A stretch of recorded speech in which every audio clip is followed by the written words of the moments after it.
arrived at the facility in the summer of 2012. The van that carried us smelled like rust and sweat.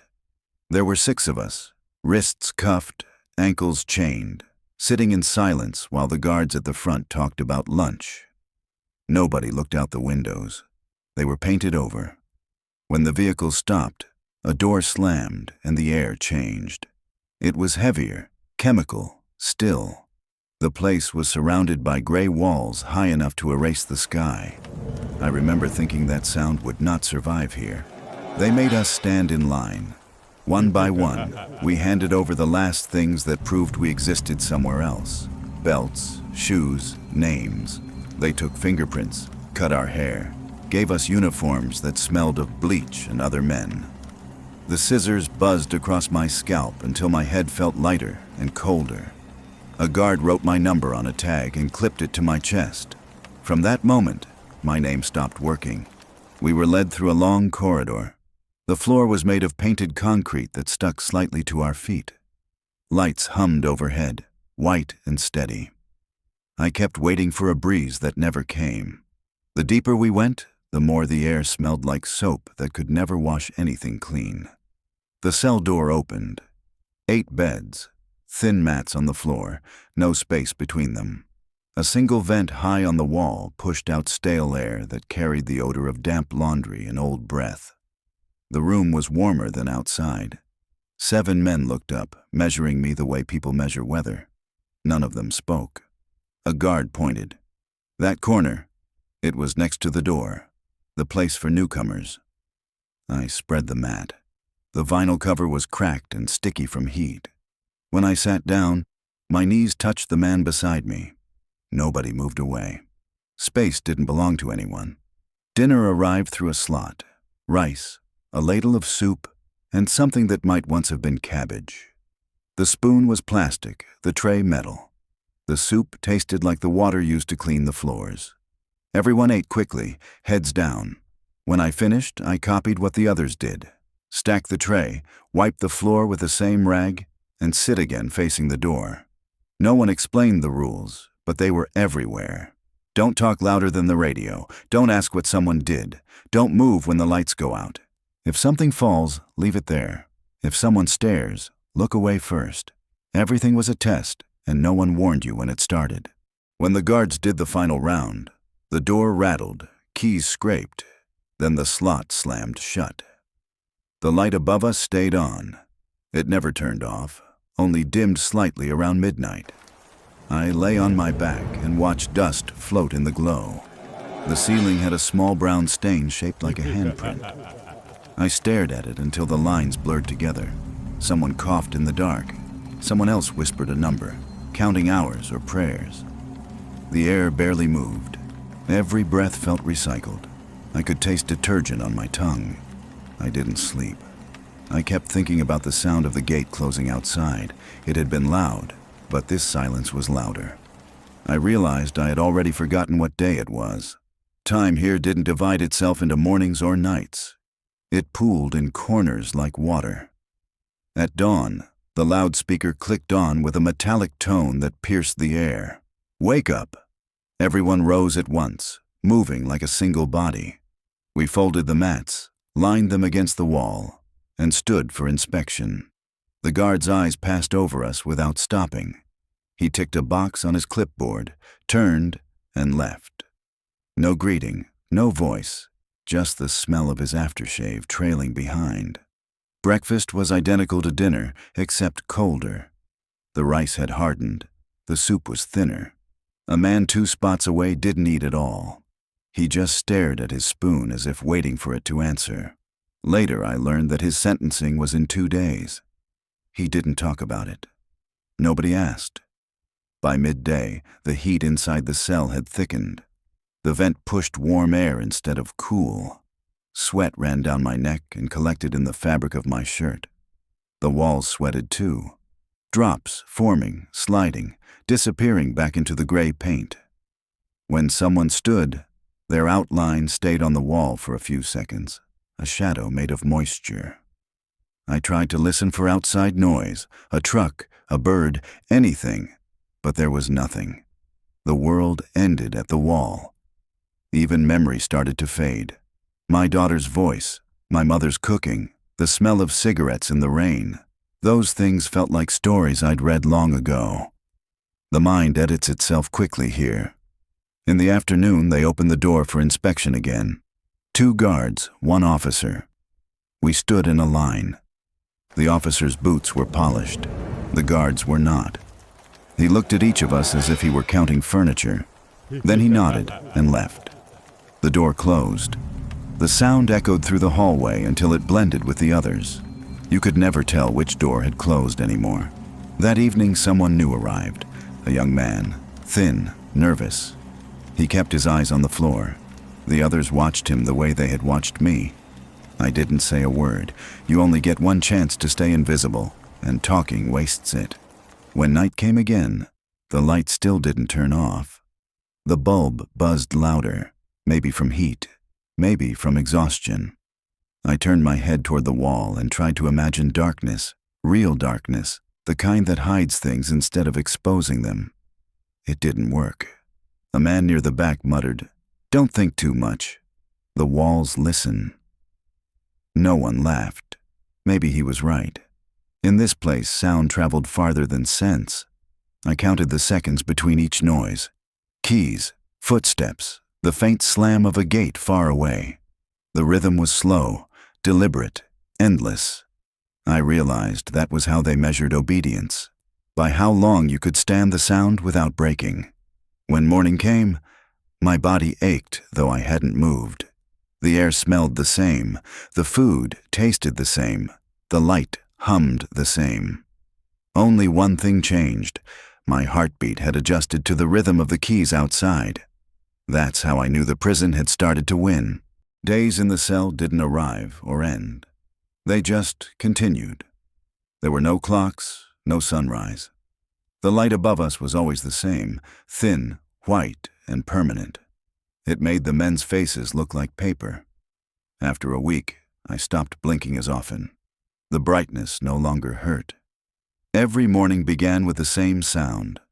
The metallic click of the loudspeaker, followed by a voice that said only one word: inspection.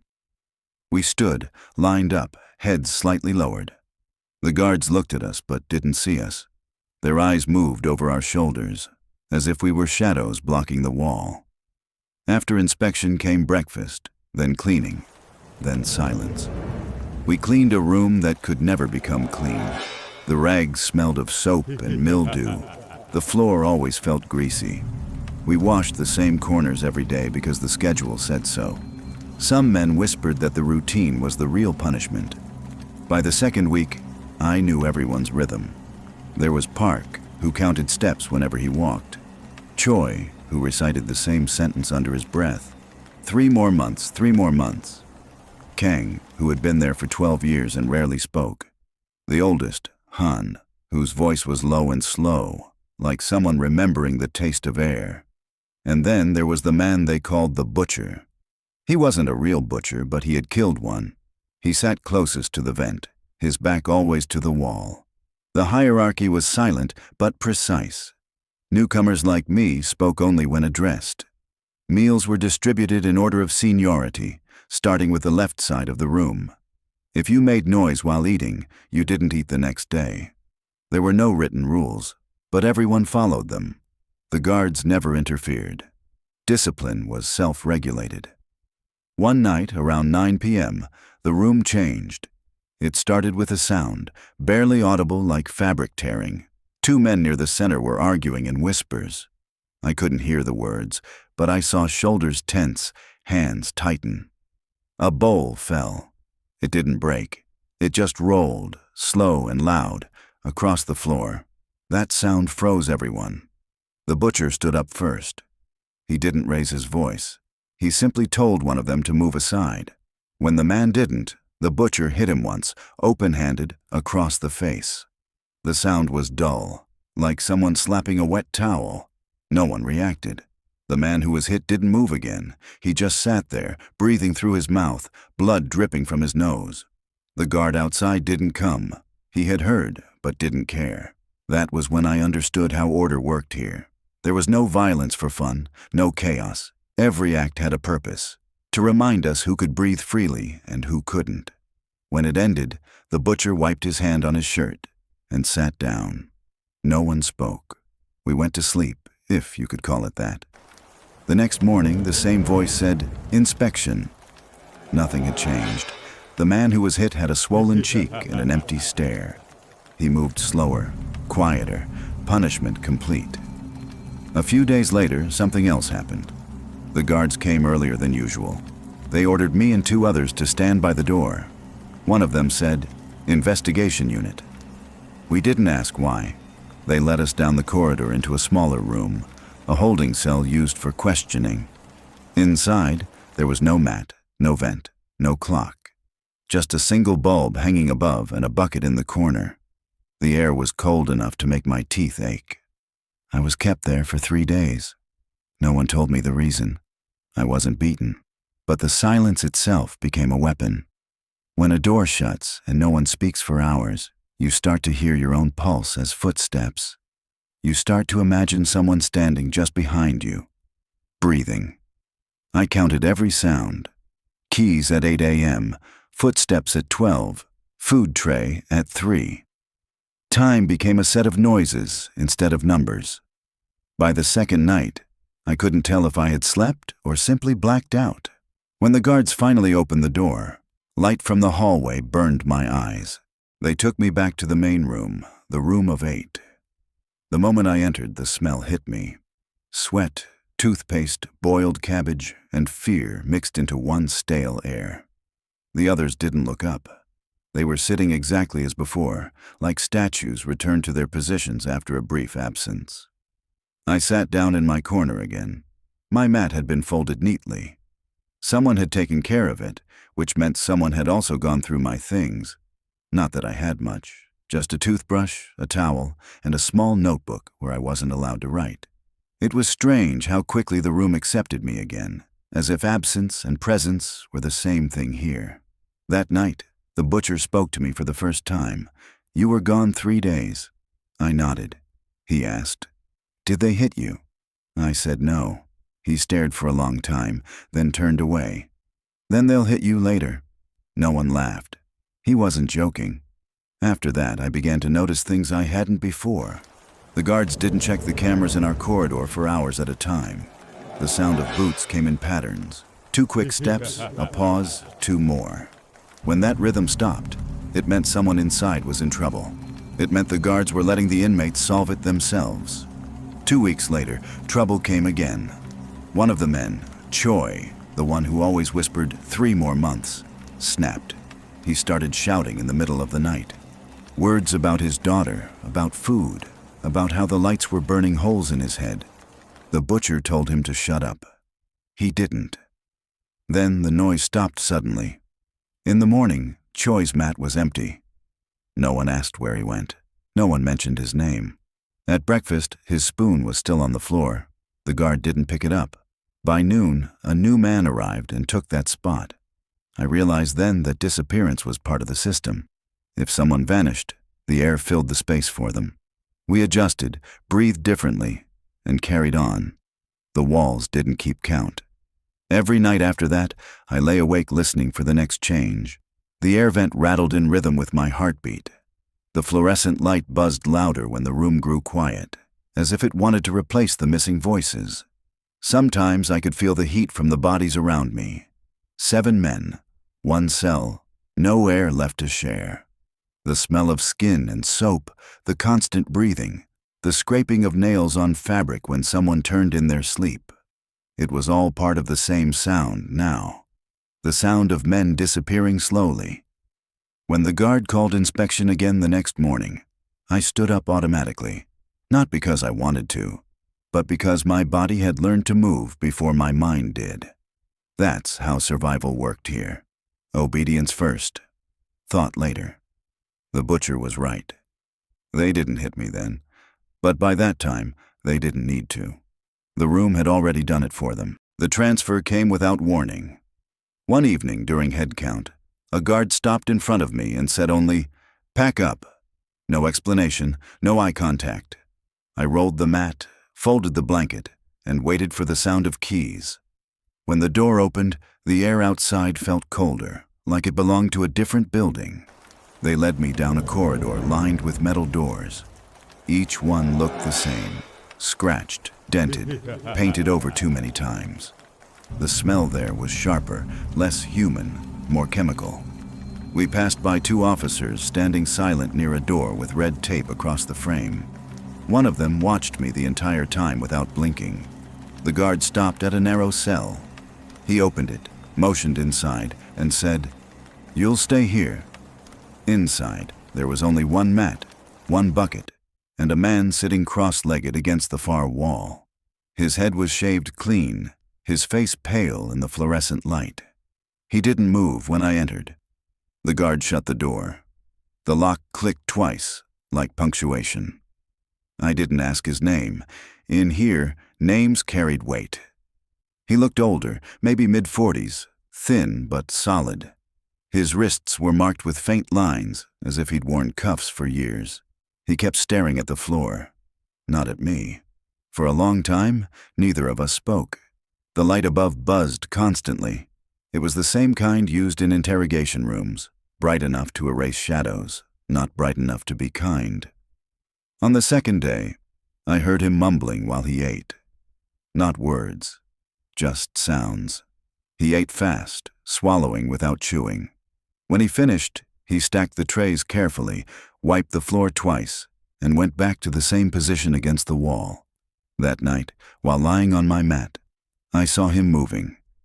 At first, just his hands, searching under his blanket. Then something metallic glinted in the light. A chopstick, half broken, the end sharpened. He hid it under his thigh when he realized I was watching. I said nothing. Speaking would make it real. The next morning, he greeted me for the first time. His voice was calm, almost polite. "You're new," he said. I nodded. He smiled faintly. "You'll get used to the noise." I didn't ask what he meant. Later, I learned he was on death row, convicted of rape and attempted murder. He'd been waiting 7 years for execution that might never come. They called it delayed mercy. He called it training for hell. During the 3rd night, the air felt heavier than usual. Even breathing took effort. He sat upright while I pretended to sleep. The chopstick was in his hand again. He rubbed it slowly against the wall, sharpening it. The sound was low, repetitive. Scrape, pause, scrape again. After an hour, he stopped, placed it beside his pillow, and whispered something I couldn't hear. At some point, I realized I hadn't closed my eyes for hours. Every time the light flickered, I thought he was standing. When the guard's footsteps passed by outside, I almost called out, but I didn't. The rule here was simple. You only scream once, and it never helps. By morning, he looked different, calmer. He ate his rice and egg as if nothing had happened. When he finished, he offered me a boiled egg from his tray. I shook my head. He laughed quietly.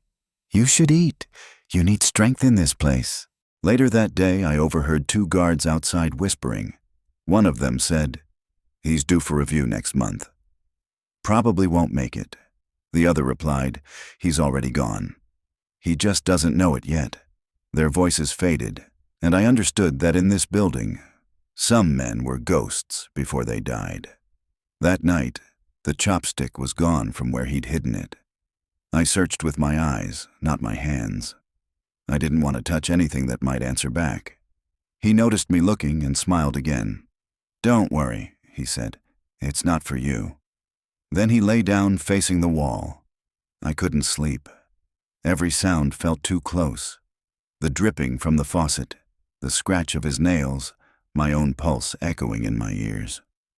Around 2 a.m., I saw him sit up again. He stared at the ceiling for a long time.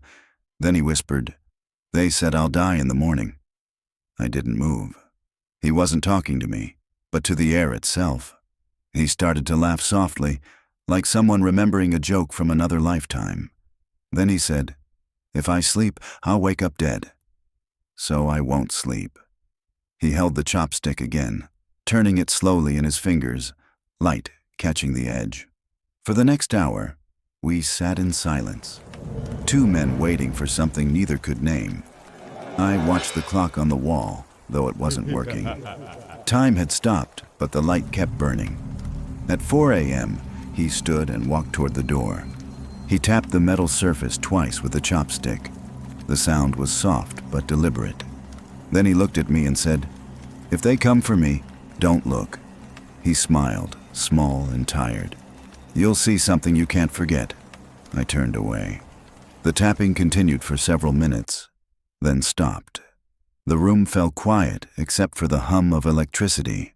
When the guards opened the door at sunrise, he was sitting cross-legged again, eyes open, chopstick on the floor beside him. They called his name, cuffed him, and led him out. He didn't resist. He didn't speak. The last thing I noticed was his bare feet, clean, almost white against the gray concrete. The door closed. I sat alone for the rest of the day. The chopstick was still on the floor, half covered in dust. When the guards returned to collect it, one of them asked if he had said anything before leaving. I told them no. They didn't believe me, but they didn't ask again. That night, the light flickered once, briefly.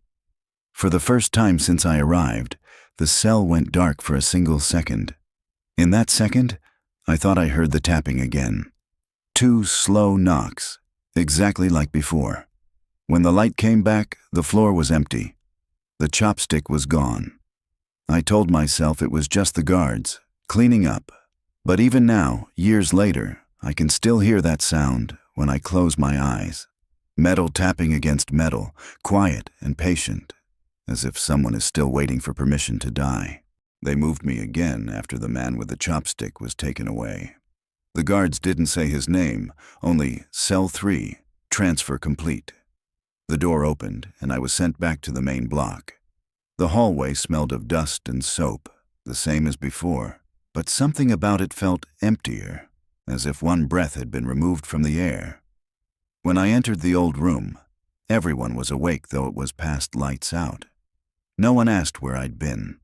They just shifted slightly to make space for me. The butcher was still there, sitting near the vent, eyes half closed. He nodded once. That was all the welcome I got. For the next few days, nothing changed. The same food, the same routine, the same sound of keys turning. But at night, something new began. It started in the distance, barely audible, like the soft slap of rubber soles on concrete. Footsteps, running. At first, I thought it was guards making rounds, but the pattern was wrong. It came fast, circled once, stopped, then started again, farther away, always between 2 and 4 in the morning, always the same rhythm. The others heard it too. No one said anything, but when the sound began, heads lifted slightly, and no one moved until it stopped. The butcher whispered once, "Ignore it." Then he lay down, turning his face to the wall. The next morning, I asked one of the older inmates about it. He didn't look up from his tray. "Don't ask questions you don't want to remember." That was his answer. Weeks passed, and the running continued. Some nights, it sounded closer, almost below the windowless walls. Other nights, it faded like a dream. But the pattern never broke. 3 minutes of silence, 40 seconds of running, then nothing. One night, during head count, a guard dropped a file near my cell, papers scattered across the floor. I saw a name on the top sheet before he picked it up, the same name as the man with the chopstick. His status line read, "Execution delayed, ongoing psychiatric review." That meant he wasn't dead, not officially. But he wasn't alive either. The running sounded louder that night. The vent rattled as if air was being forced through it too quickly. The bulb flickered 3 times. For a moment, I thought the light would finally go out. It didn't. It never does. By the second month, the sound of running had become part of our schedule. We cleaned in the morning, ate, stood for inspection, slept, and listened to the footsteps before dawn. Sometimes the steps passed directly above us, and dust fell from the ceiling onto our faces. The guards claimed not to hear it. They said the sound came from pipes expanding with heat, but no one believed that. Pipes don't breathe. Inmates started whispering. They said it was the condemned man exercising in the yard, that he had refused to stop running even after his sentence was confirmed, that one day he ran until his heart stopped, and the guards left him there for hours before realizing he was gone. No paperwork, no burial, just another number removed from the list. I didn't believe it at first, but one afternoon, during yard time, I saw something, a dark patch on the ground where the track looped around the inner fence. The dirt there was different, packed tighter, darker, as if something heavy had circled it over and over. When the sun hit it, the patch looked wet. A guard shouted for us to keep moving. I didn't look again. That night, the running didn't come from outside. It came from the hallway. The sound moved past each door, one by one. Slap, slap, slap, then stop. I could hear my own heartbeat matching the rhythm. Someone in the room whispered, "He's back." No one answered. We just listened. When the steps reached our door, the sound paused. Then a faint knock. Once, twice, then silence. No guard came, no keys rattled. The light kept buzzing. The next morning, the butcher didn't get up. He was breathing but shallow, like someone pretending to sleep. At lunch, he finally spoke. He used to run here. Before they moved him, he didn't explain who he was, but we knew. The guards let him out sometimes, he continued. They said exercise kept him calm. One day he didn't stop, kept going even after they shouted, after they hit him. They had to carry him back. Then he stopped talking. The room stayed quiet for hours. That night, the running came again. It didn't fade this time. It circled closer, faster, then stopped right above our cell. The ceiling vibrated softly, dust falling like gray snow. I counted the seconds, 10, 20, 30, then a single sound, like a shoe turning in place. Then nothing. The air felt heavier after that. Everyone breathed slower, as if afraid to disturb something. When the guard opened the door the next morning, we all flinched, though no one had moved. For 3 days, no footsteps. Then, on the 4th, during inspection, we were told to stay against the wall. The officer walked in with a folder and 2 guards behind him. They checked each inmate's number, then stopped at mine. He looked at me for a long time before saying, "You were in cell 3, right?" I nodded. He closed the folder. "Then you'll clean the yard today." We were given brooms and plastic gloves. The sun was blinding after so many weeks under white light. The ground was dry except for one dark oval near the track. They told me to sweep it. When I did, the soil moved easily, like powder. Underneath was a thin layer of something that looked like ash. One of the guards muttered, "Just burn marks." But the smell wasn't smoke. It was sweat, salt, and something old. That night, the footsteps didn't come. For the first time, the prison was completely silent. The silence lasted 2 days. On the 3rd, a new man arrived. He was placed in the same corner where the butcher used to sit. The guards didn't say where the butcher went. No one asked.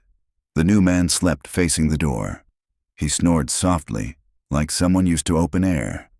When the footsteps returned the following night, he didn't react.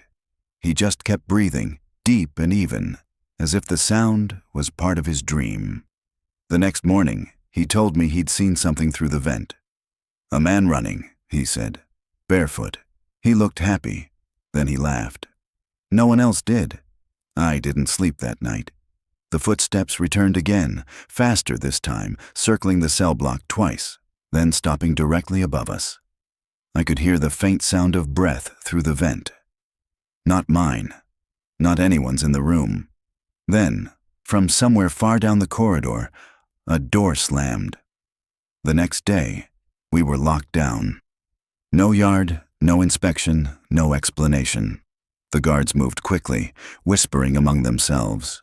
From the slit under the door, I saw a stretcher pass by.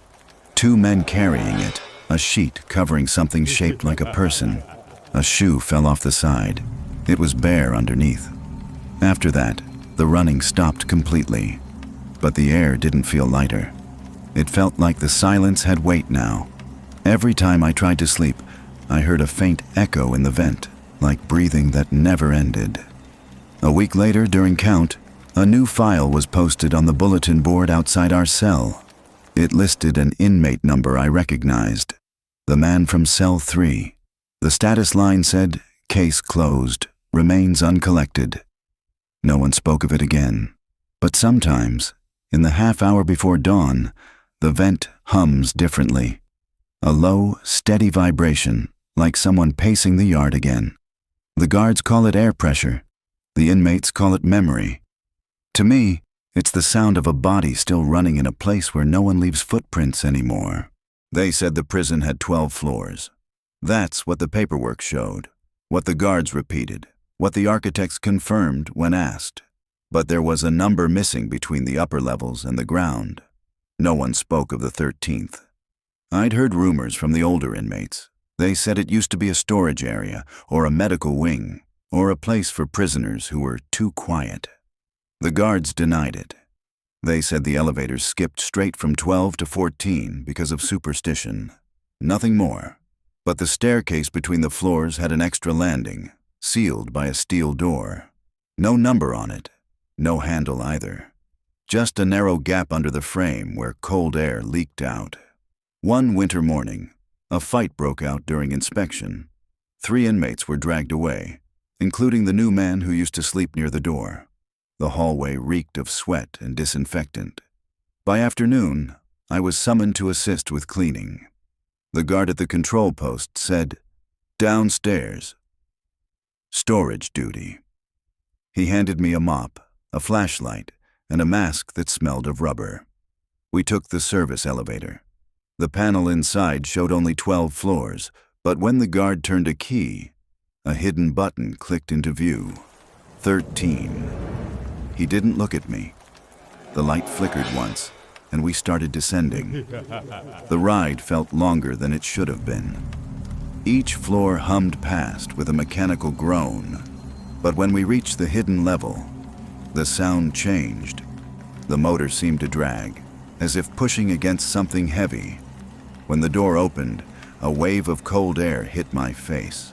It smelled of wet metal, old bleach, and something sour underneath. The corridor was narrow, lit by a single line of bulbs along the ceiling. Some of them flickered, others were dark. The guard said nothing as we walked. At the end of the hall, there were doors on both sides, each identical, each marked only with a number stenciled in red. No windows, no sounds.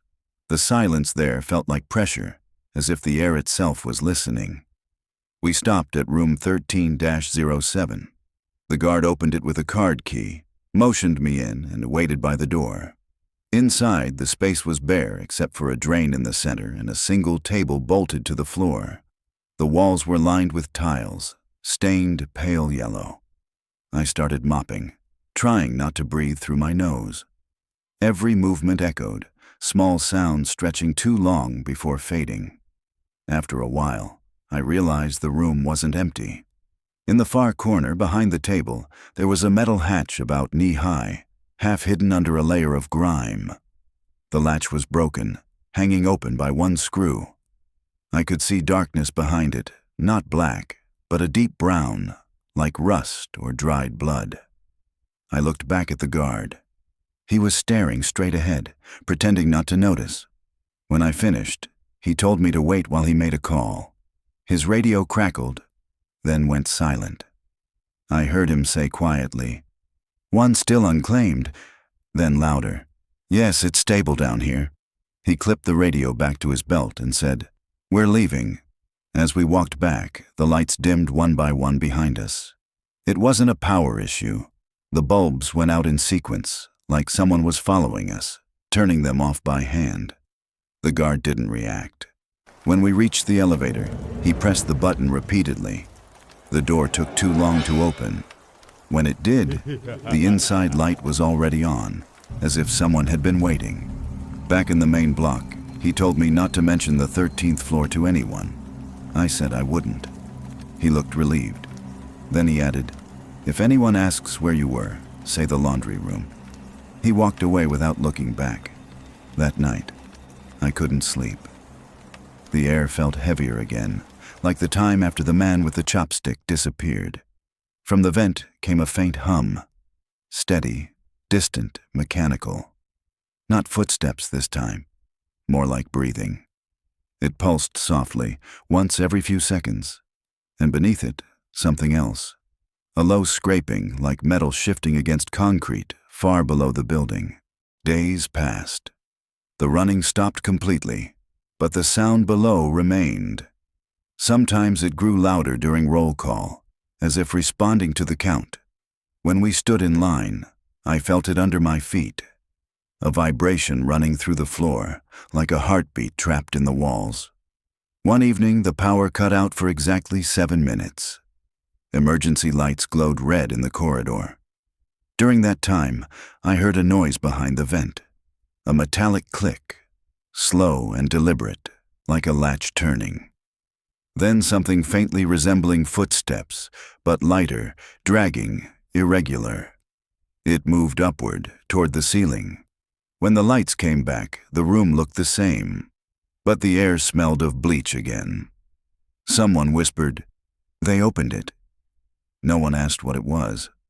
Later that week, a guard named Hanley stopped by my cell. He was new, younger than the others, and still spoke to inmates like people. He said, "You've been down there, right?" 13. I nodded. He glanced around, then lowered his voice. "They shut it years ago. Something happened during a transfer. 4 men went in. 2 came back. They said the lower gate didn't close properly." He hesitated. One of the ones who came back. He kept saying he could still hear the others moving. Under the drain. Then he walked away. That night I dreamed of water running through pipes. In the dream, it wasn't water. It was footsteps, flowing through the walls, looking for exits. I woke to the same sound from the vent, louder now. No one else reacted. Maybe they'd learned to sleep through it. A week later, a team of inspectors arrived. They carried clipboards, masks, and flashlights. They took photographs of the ceiling, the vents, the drains. One of them said, "Structural resonance from below." Another replied, "Below what?" No one answered. 2 nights after they left, the vibration stopped entirely. No sound, no hum, no running. The silence was too clean. It made my ears ring. The next morning, the warden visited the block for the first time in months. He stood by the bars, looked at each of us, and said, "Maintenance on the lower level is complete. You'll notice the difference." Then he smiled, as if silence was an achievement. That evening, the smell returned. Faint at first, like wet rust. Then stronger, metal and mold mixed together. The vent started humming again, but this time, the vibration wasn't coming from below. It came from the walls, as if the whole building had begun to breathe. At 11:47 p.m., the light above my bed flickered twice.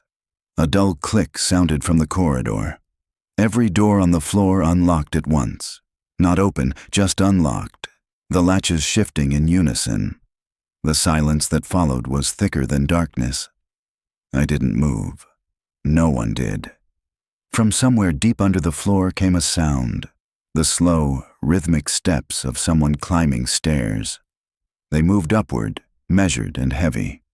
Each one landed with the same weight, and with every step, the air in the cell grew colder. When the steps reached the landing outside, they stopped. I could hear breathing on the other side of the door. Then, quietly, something slid into the vent from inside the wall. A shadow passed across the ceiling. Too thin to be human, too slow to be air. The light flickered once more. Then everything stilled. In the morning, the guards acted normal. Doors opened, breakfast served, no mention of the night. But one cell at the end of the corridor was empty. The bed unmade, the tray untouched. When I asked where the man had gone, the guard shrugged and said, "Transferred downstairs." There is no downstairs. That night I lay awake listening for footsteps, but none came. Only the hum of the vent and the quiet shift of dust falling from the ceiling. The smell of bleach returned stronger than ever. Somewhere beneath the prison, behind the locked landing and the sealed drain, something kept moving, slow, patient, as if tracing the sound of my heartbeat. They said the prison had 12 floors. But I learned the truth. You can build as many levels as you like above the earth. There will always be one more beneath, waiting to collect what the others refuse to keep. And sometimes, when the lights flicker near midnight, you can hear it open. Tonight's tale ends here. Before the light goes out, subscribe and like. I'll return with another darkness. The White Rabbit Witch.